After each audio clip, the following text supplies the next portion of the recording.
This week we had the Democratic primaries in Michigan. We also had the Republican ones, but they're less important. And we had the release of a very important poll by the Harvard-Harris polling agency. The two are related. I'm going to explain to you how and what they say about Biden's policies towards Israel coming up and In Focus.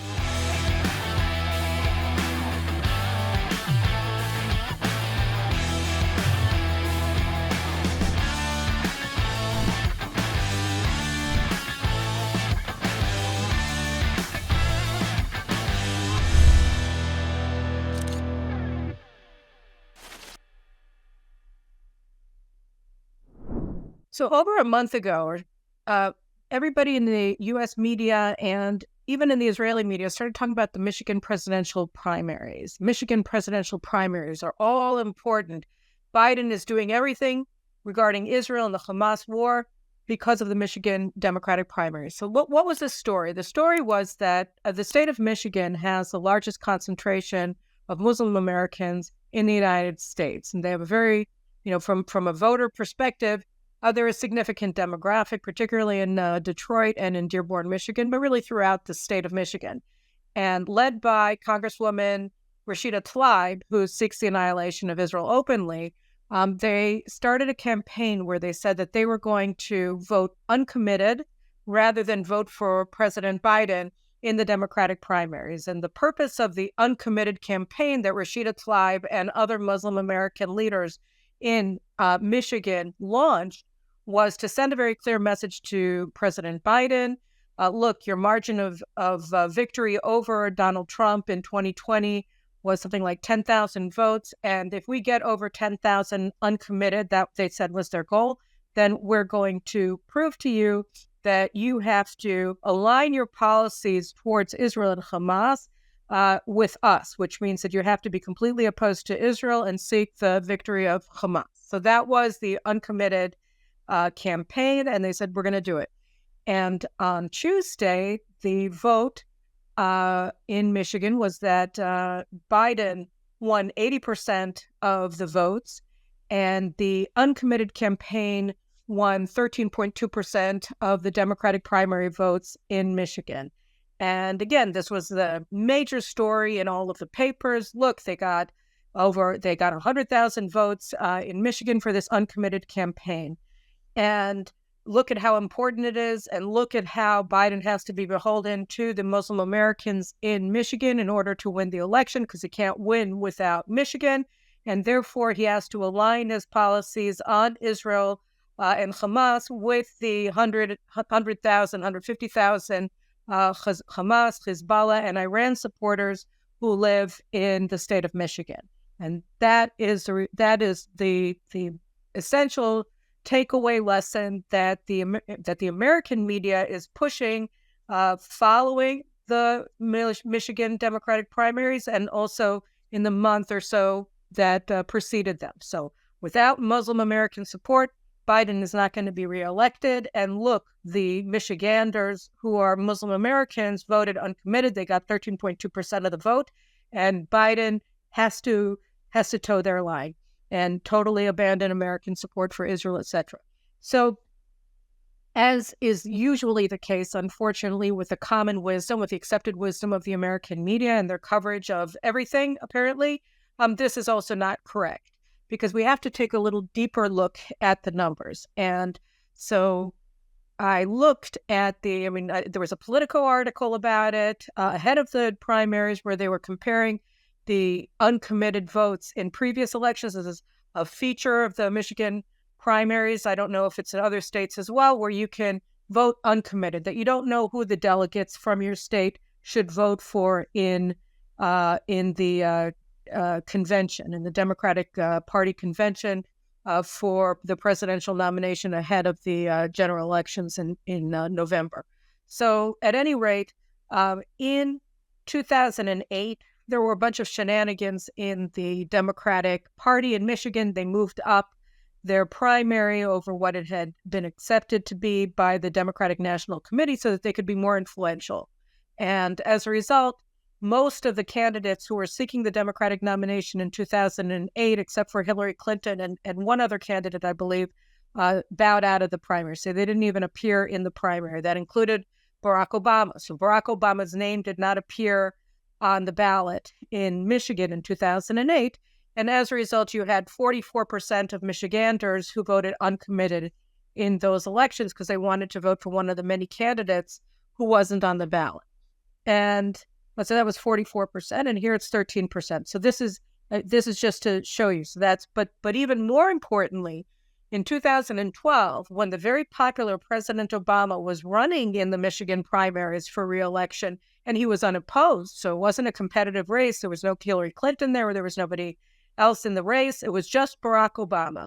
So unconfirmed ballots, uncommitted ballots in the state of Michigan, 11%. 11% of the vote in Michigan in the 2012 primaries against President Obama, who was running unopposed except for the uncommitted got 11% of the primary votes.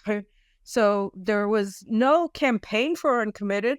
People didn't like Obama. They didn't want to vote for him in the Michigan state primary, so they voted uncommitted. All right? And now, after they had this massive campaign, which received massive media support, all they got was 11.2%. And 13%. So it went from 11.2% to 13%. It went from 11%, sorry, not 11.2%, 11% uncommitted against Barack Obama in 2012 to 13.2% uncommitted in 2024, meaning there was no real movement. This could be a margin of error kind of thing. So that's all they were able to get, 2.2% more. And for this, the entire U.S. media was scope locked on Dearborn, Michigan and Detroit, Michigan to see what the Muslim Americans were doing. They're going to determine the course of the 2024 elections. And if they get a lot of people to vote uncommitted in the Michigan Democratic primaries, and that has a major impact on U.S. Middle East policy going forward into November. And this is all they got. This is all they got.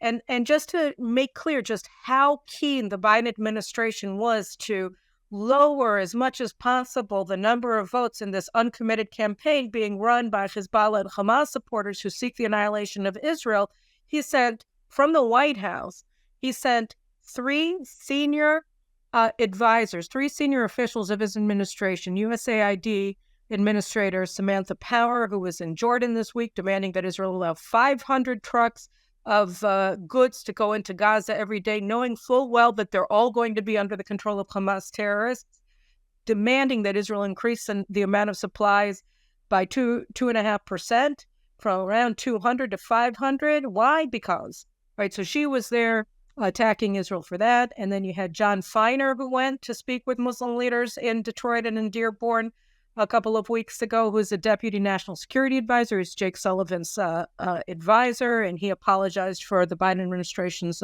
support for Israel. And then you also had some other guy who is the head of Steve Benjamin, head of the White House Office of Public Engagement. So this week, the Jewish Insider reported that the Jewish Community Relations Committee, the JCRC of Detroit, wrote an angry letter essentially to the administration, said, what did you do? Because among the Muslim leaders that they met with this guy named Osama Siblani, who is this, Islamist activist in Dearborn and a newspaper publisher. I think it's called something like Arab News in Dearborn.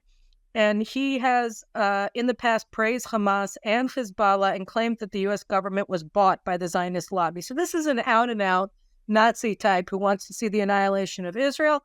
And this is who Samantha Power and John Feiner and Steve Benjamin met with when they were in Michigan. So they're meeting with open supporters of terrorism in Michigan in order to convince Michigan Muslims to vote for Biden, who's running unopposed in the presidential primary. That's how important it was.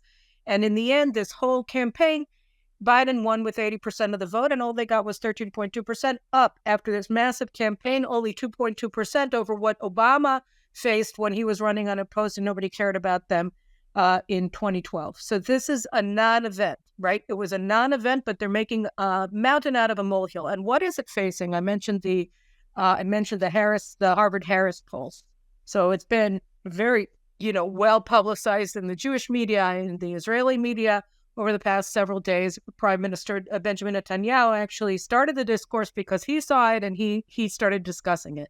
So President Biden gave this interview late night with Seth Meyers this week, and he said that Israel risks losing international support if it continues its fight against Hamas, if it doesn't accept a ceasefire that essentially allows Hamas to win the war in order to get some of the hostages, not all of them, some of them released in exchange for releasing hundreds of Hamas terrorists from Israeli prisons. So we'll get into that in a second.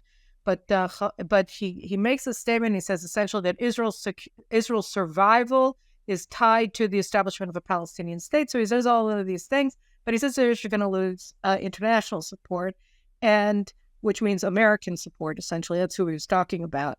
And so this Harvard-Harris poll comes out, and it's a big poll. It talks about a lot of things: the mood of the country, people's perspective on the economic forecast for the country, a lot of things.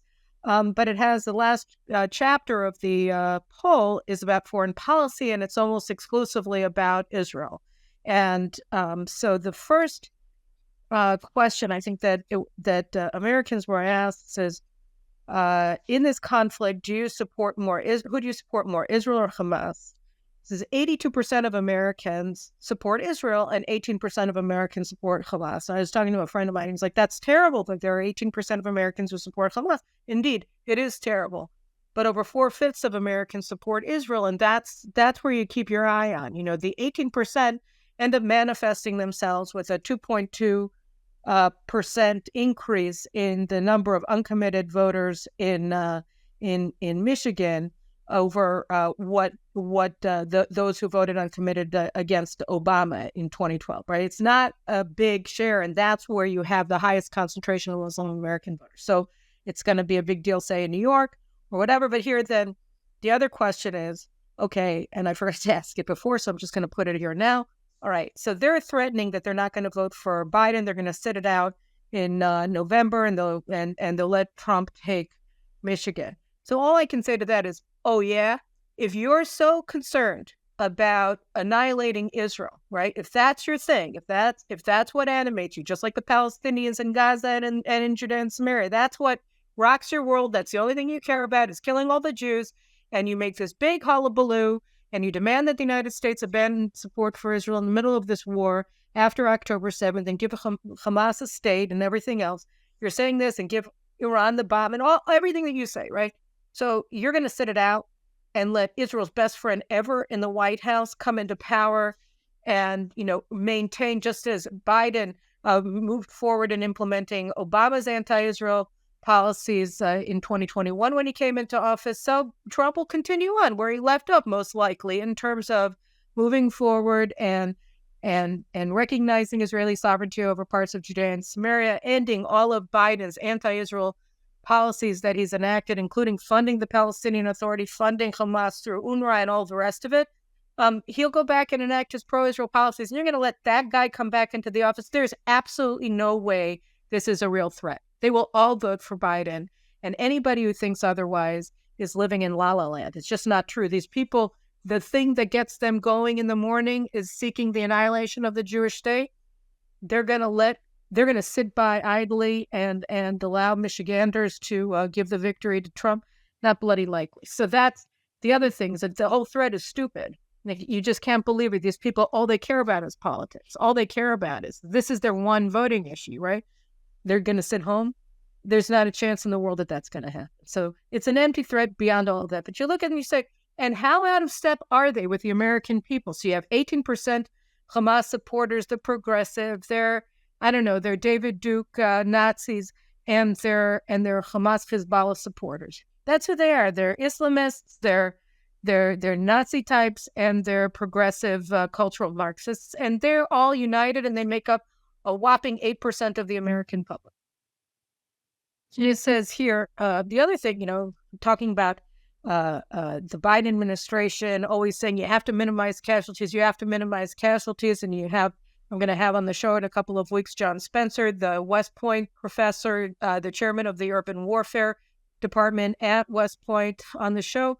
But his studies show that Israel has minimized civilian casualties in Gaza more than any country has done in any campaign, and really that the campaign in Gaza doesn't have any parallel in human history. So 68% of Americans agree with him. 68% of Americans said yes to the question of, do you think Israel is trying to avoid civilian casualties and fighting its war against Hamas, or not trying to avoid such casualties? 68% say yes. 32% say no. They think that there are too many civilian casualties. So we're talking about 2/3 to 1/3 of Americans say that Israel's doing great, totally.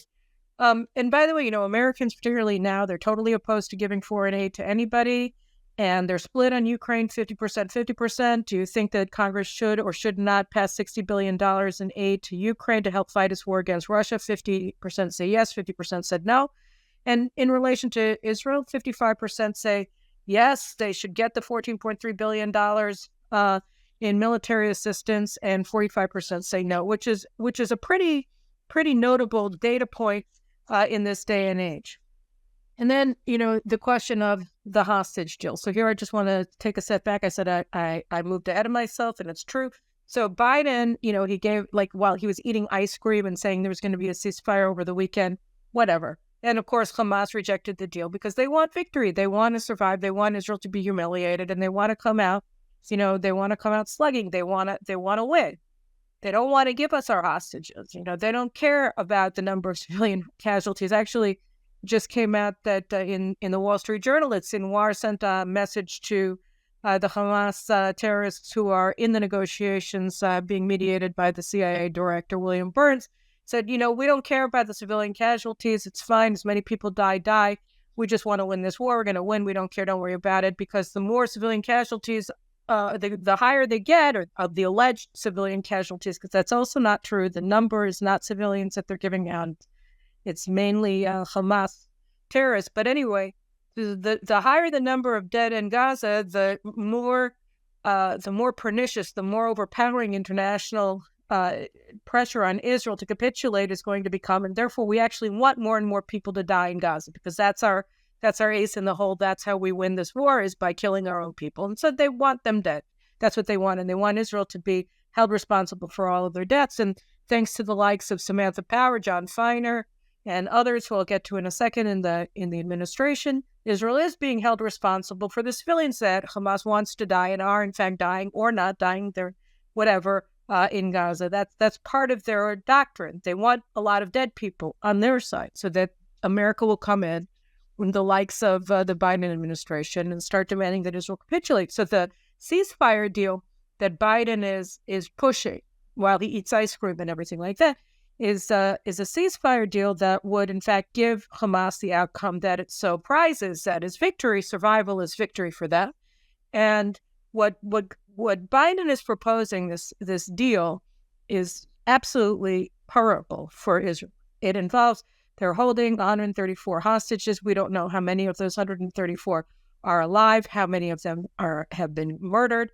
We don't know what state they are in health-wise. We don't know how many of them are alive, are wounded, are dying. We don't know. And so one of the things that Israel asked for was, first of all, before we have any negotiations, how many of the hostages are alive? Hamas refuses to provide that information because they don't want to, right? That's their thing. They're evil. They're monsters.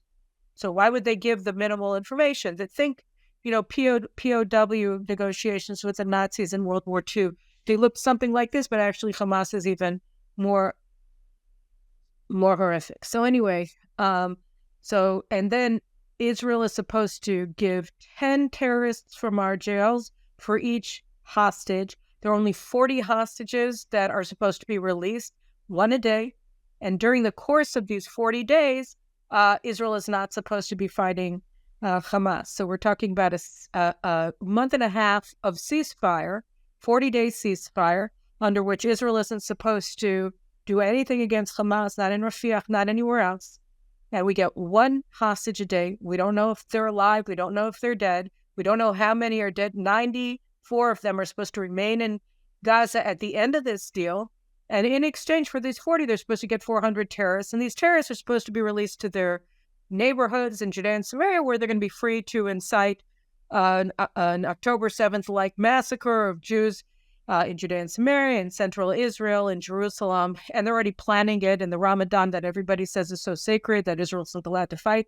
So Hamas already released its call for the Palestinians of Jerusalem, Judea and Samaria to all hold out in Al-Aqsa Mosque on the Temple Mount and start attacking and using their holy month of Ramadan as an excuse to massively expand their terror war against Israel to include Judea and Samaria and Jerusalem and the rest of Israel. Very nice. So the Americans are saying Israel has to have a ceasefire during Ramadan. We're supposed to get one hostage a day in exchange for 10 terrorists. We're going to go back out into their villages, triumphant jihadists, and get everybody all riled up to do more and more and more slaughters along the lines of October 7th during their holy month that Israel is supposed to respect by holding its fire. So that's the other thing. And so the ceasefire, 10-1 terrorists who are supposed to be able to go back to their towns and villages to incite more jihad in exchange for hostages, and leaving 94 hostages back in Gaza with no information about whether they're alive or dead, whether they're healthy or wounded, nothing.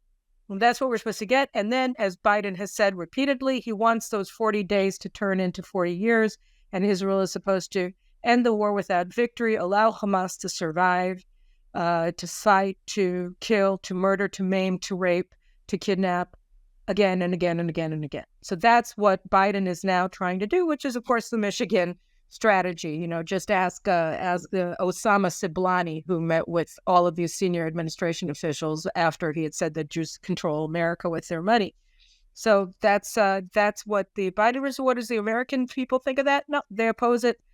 Again, 2/3 to 1/3 says here. Do you favor an unconditional ceasefire in the Israel-Hamas war that would leave everyone in place, or do you think that any ceasefire should happen only after the release of all the hostages and Hamas is removed from power?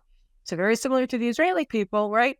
We're 3/4, the Americans are 2/3. 67% to 33% think that there should only be a ceasefire after the hostages are released and after Hamas is removed from power. And what's interesting here is that we've seen all of these polls, and I've talked about them, about U.S. Youth, right? That the 18 to 24, all-powerful, all-important demographic is just like totally anti-Semitic. So this is really interesting because 53% of Americans aged 18 to 24 favor an unconditional ceasefire that would leave everybody in place, but 47% of Americans say that the ceasefire should only happen after the release of all hostages and Hamas has been removed from power. So maybe there's hope, but definitely the younger Americans are not great in terms of their position on supporting terrorists, but it's not 75-25. And then it's the same with, it's even worse actually.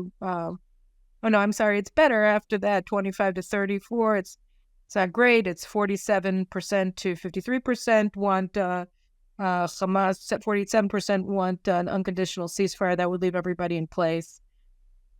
And it's only when you get to old people like me, 45 to 54, it's 33% want an unconditional ceasefire, and then 55 to 64, the wise elders, 18% of American 55 to 64-year-olds, and same 65 plus, would support an unconditional surrender. So Biden's age cohort, 65 plus, totally not with him. 82% to 18% favor an Israeli victory and not an unconditional ceasefire. So that's interesting. And by the way, Biden is saying absolutely, don't go into Rafah. Don't go into Rafah. You can't go into. If you go in, we have to first approve your plans, and you have to, move everybody out of Rafah and blah blah blah. So the 63% of Americans support Israel continuing the ground operation to victory, and only 37% opposed. Do you support Israel continuing its ground invasion into southern Gaza to root out the final elements of Hamas, or oppose it because 1.2 million civilians have taken shelter there and will be under significant risk of harm if Israel pushes forward? So 63% say go for it, Israel. And then you have steady from last month. Voters feel that Hamas should be removed from Gaza remain split on how Gaza should be administered. So that's the other thing, right? The Americans are saying, oh, you have to let the Palestinian Authority, which is just this terror-laced authority through and through, which wants a unity government with Hamas. You got to let them take over. That's the Biden administration's position. That is not the position of the American people. 78%, of course, say no Hamas government. 92% of Israelis say that. And 22% say allow Hamas to continue to run Gaza. So you have the Hamas chorus, 18% of Americans who support Hamas, 22% of Americans told Harvard that Hamas should be allowed to be in power. 78% say absolutely not. And then finally, regarding the administration, it says if Hamas is removed, should Gaza be administered by Israel, by the Palestinian Authority, by some new authorities set up through negotiations with Arab nations? So those are the three. Right? So what's interesting here is that 34% of Americans believe that Gaza should be administered by Israel. 39% say it should be administered by some new authority set up with Arab nations. And only 28% of Americans agree with President Biden that it should be administered by the terror-laced Palestinian Authority.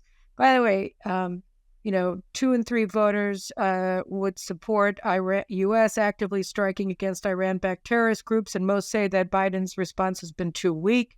54% of Americans say that Biden's response to Arab terrorism, to Houthi terrorism, et cetera, and Iranian-backed Shiite militias, et cetera, in Iraq and Syria against U.S. forces, and in et cetera, that it's been too weak. 54%, 46%, it's acting forcefully enough. 50% say no, and 67% say that the U.S. should respond to any such attacks with strikes against terrorist groups, and only 33% say that what the Americans are doing now, which is essentially all defensive, they just intercept missiles that the Houthis are shooting at civilian shipping in the Red Sea with their interceptors, but they're not actually attacking the Houthi regime in Yemen. They don't want to do that because they don't want to get Iran mad. And finally, 61% of Americans say that Biden's policies towards Iran are unsuccessful, and only 39% say they've been successful. So you're looking here at a stunning renunciation of Biden's policies towards Israel and Hamas, towards Biden's policies towards Iran and its proxies that are attacking the U.S. forces and positions in the Middle East. And here's Biden saying, all important Michigan, we have to get Michigan. And it works out that all of the hullabaloo in Michigan is really not that big, that again, the uncommitted got 2.2% more in 2024 than it got against Obama, everybody's fave, in 2012 when there was no campaign. So this is totally pathetic. And yet this is supposedly the reason why, Biden is against Israel and putting out all of these edicts every day. Yesterday on Wednesday, they put out this new one that was published, which is they're saying that Israel has 2 weeks to put together a report saying to the United States, how are we using all of the U.S. arms in Gaza? And if they don't like our answer, they're not going to give us any more, which is an unbelievable insult. I mean, I think that the line, I wrote it on my Twitter page, and I said, America is demanding that Israel submit an essay, turn in an essay in 2 weeks saying how we're using U.S. aid to Gaza. And if we don't get an A on our report card, then they're going to take off, they're going to give away our aid. And somebody responded that we should have ChatGPT write the whole report. I thought that was funny, but it's insulting. And I thought that the line should just be, we're using the military equipment that you're sending us to kill terrorists, period. Love Israel. But, it's every day. The hits just keep coming. There are other reports that came out yesterday. I don't feel like going into them. Maybe I'll do it next week. But everything is just, we're getting cluster bombed, saturation bombing from Washington. Everywhere you look up, there's another attack on Israel. Like I said last week, they're making up these lies saying that Bibi is a hostage of Ben Gvir and Smotrich, and he's acting against the wishes of the Israeli public when the Israeli public supports his war aims, 75, 85%. across the board, and he's getting 60% approval ratings and everything. So it's all a lie. And actually, if anybody's captivated, it's not Netanyahu by Ben-Gvir and Smotrich, it's Biden by Rashida Tlaib. And that brings me to the final point. It's like, okay, so if the political thing is not true, if the power of these Muslims is just, A, very small, and B, a lie, because they're going to vote for Biden, because there's no way in hell that these Hezbollah supporters are going to are going to stand by and let their fellow Michiganders vote Trump into office in Michigan. And on the other hand, the vast majority of the American people stand with Israel on all levels, not just are you pro-Israel or are you pro-Hamas, but like on separate, discrete issues, everything that's on the agenda, you get 2/3 of Americans supporting Israel against 1/3 supporting Hamas and better. What are you talking about? And by the way, Biden, I'm not going to cite it, but because I don't have it in front of me, but in the popularity, pluses versus minuses. So Biden, again, is underwater. It's like minus 10% more Americans disapprove of him than approve of him. Netanyahu, Prime Minister Netanyahu, is positive by 2%. So 2% more Americans support Netanyahu than oppose him. And Israel is also very popular, right up there with the American military. So Americans are incredibly pro-Israel, which is incredibly heartwarming. So what's going on with the White House? It's not Michigan. Michigan isn't important. It's not really a threat. And I'll tell you what is playing out here. It's the same thing as is playing out at the U.S. border with Mexico. It doesn't make any sense, right? I mean, Democratic mayors of deep, deep, deep blue cities like New York, are up in arms over the just mass of illegal aliens that are being flown into metropolitan New York that are supposed to be fed and clothed and given lodgings in New York City.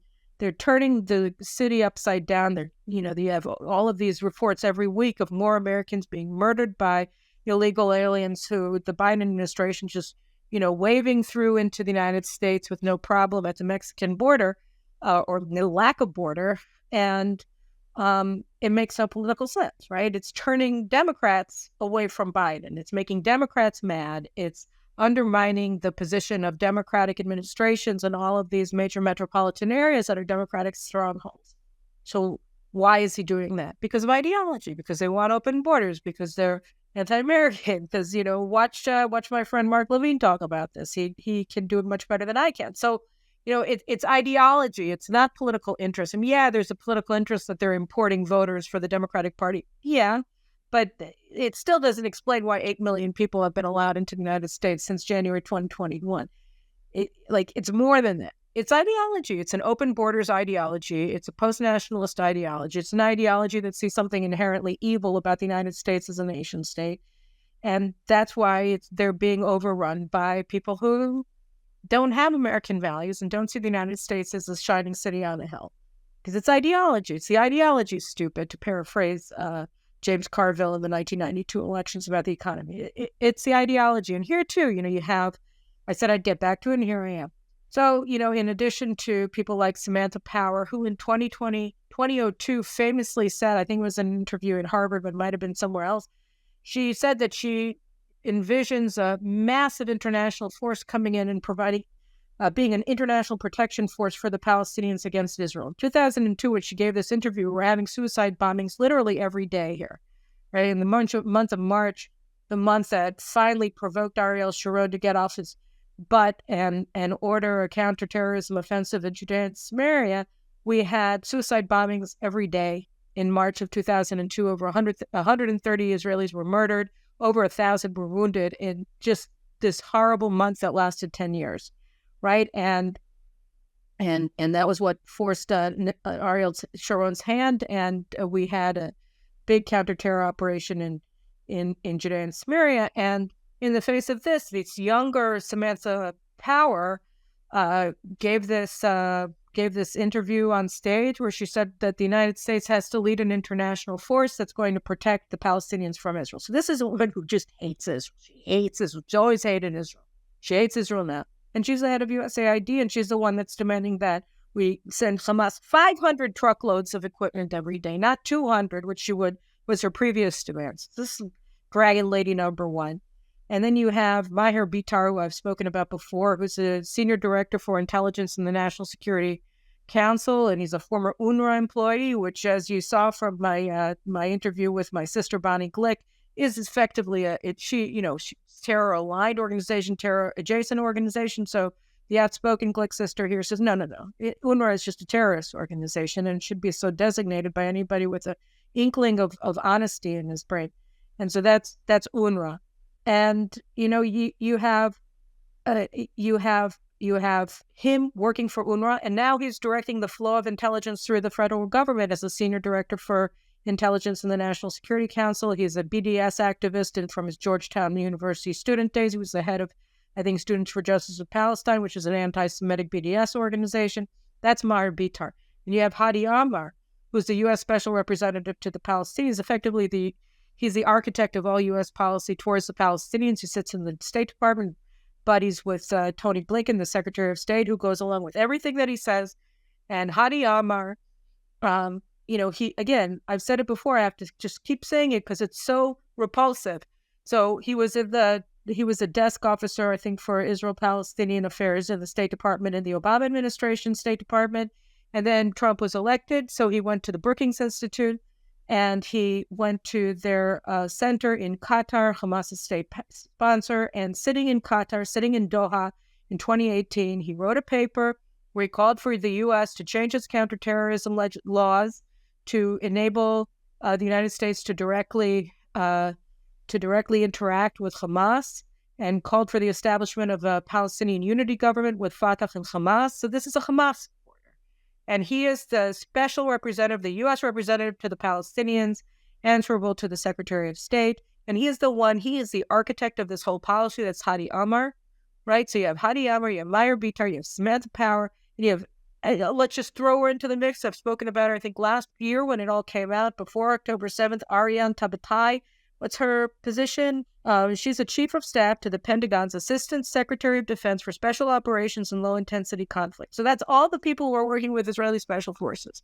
And this woman, Ariane Tabatai, was exposed as serving as an agent of the Iranian regime, okay, when she was working with Robert Malley at the, what is it called? The International Conflict Resolution shenanigans, right? That was serving essentially as a go-between or as a front organization in many ways for the Iranian regime in the nuclear negotiations that Malley himself was overseeing during the Obama administration. And by the way, Malley, who had his security clearance pulled last year, when he was exposed as having compromised or wrongly transferred classified information to people who weren't authorized to receive it, nod, wink, wink, right? So he's thrown out. Now, of course, he's teaching a course on the Israel-Palestinian conflict at Yale University, because what else would you do if you've been fingered as an Iranian regime agent? Well, you teach at Yale, obviously.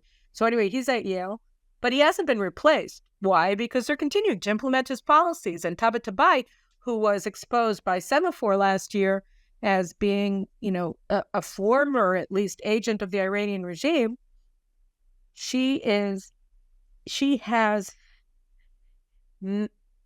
has access to all of the most important information, all of the most classified information that you and I will never have in our entire lives about U.S. Special Forces operations throughout the Middle East, including, in here, in Gaza, et cetera, knows what's happening in the Red Sea, knows where all of the ships are, knows who's manning what their munitions are, what they're doing, what they're saying, everything. She has all the access to everything. She was fingered last year as having served as an Iranian regime agent.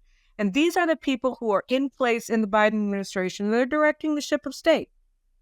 So why is Biden doing this? It's not Michigan. It's that Biden's administration eased the 150,000 Hamas, Hezbollah, Iran supporters in Michigan. That's why. It's because the ideological inclination of this administration is pushing in that direction, and that's the problem.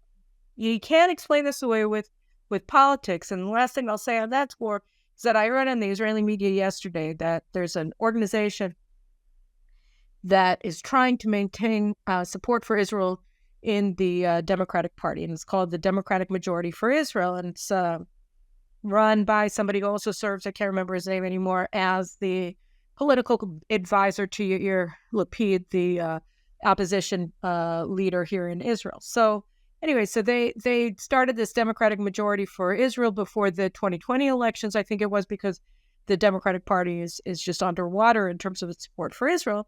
And they were telling their members, look, Biden knows that he can't abandon Israel, because if he abandons Israel, then he'll get impeached or whatever, and therefore we don't have to worry. But you look at the policy on the ground, the ceasefire, it's totally opposed to what the American people want.